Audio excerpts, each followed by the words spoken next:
બજરંગદાસ બાપા હાઈસ્કૂલ વગદાણામાં આજે શેરડી ઉત્સવ, બાળકોને શેરડી ખવડાવવામાં આવે છે. શિક્ષકોએ ભાગ લીધો છે.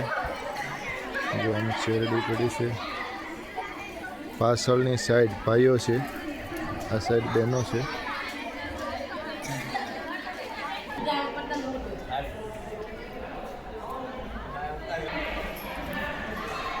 આ સરસ્વતી માતાનું મંદિર છે.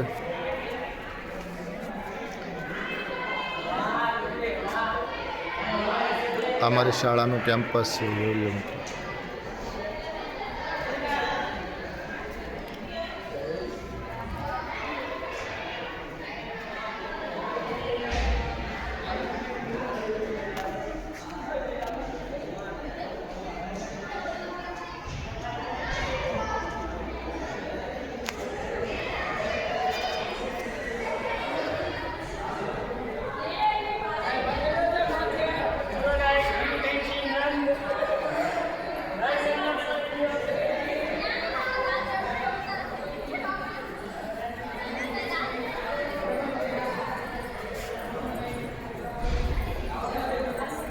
મસ્ત શાળા છે.